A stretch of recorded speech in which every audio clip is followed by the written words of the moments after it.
যা ল কলেজে একের পর এক কীর্তি প্রকাশ্যে আসছে, তার আইনজীবী মনোজিতের হয়ে অদ্ভুত সাফাই গাইছেন।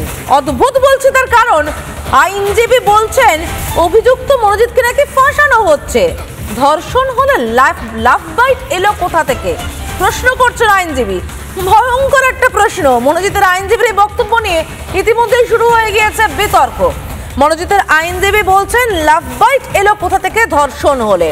এফআইআর কপি দেখলে বোঝা যাবে এটা একটা ষড়যন্ত্র, একে ফাঁসানো হয়েছে। কি পাওয়া যেতে পারে সেটা প্রসিকিউশন বলবে। আপনাদেরকে তো প্রসিকিউশনের সমস্ত খবর দিচ্ছে যে গায়ে আঁচড় পাওয়া গেছে। প্রসিকিউশন কি এই কথাটা বলেছে যে তার ঘাড়ে একখানা লাভ বাইট পাওয়া গেছে? মনোজিৎ মিস্টার এই কথাটা আপনাদেরকে প্রসিকিউশন বলেনি। যদি রেপ হয় কোনোদিন লাভ বাইট পাওয়া যায় না, যেটা আমি আমার ক্লায়েন্টের সঙ্গে দেখা করে তাকে এক্সামিন করে এসে আপনাদের সামনে বলছি। প্রসিকিউশন থেকে যেমন দাবি করা হয়েছে যে ওই ভিডিওর মধ্যে নির্যাতন করা হয়েছে, সেরকম আমি ডিফেন্স থেকে দায়িত্ব নিয়ে বলছি ওর মধ্যে কোনো নির্যাতনের ভিডিও নেই। এটা তো প্রসিকিউশন বলছে, এইটার জন্য আপনাদের ওয়েট করতে হবে। আমিও তো আপনাকে বলছি যেগুলো পাওয়া গেছে সেগুলো কোনো মিল পাওয়া যাচ্ছে না।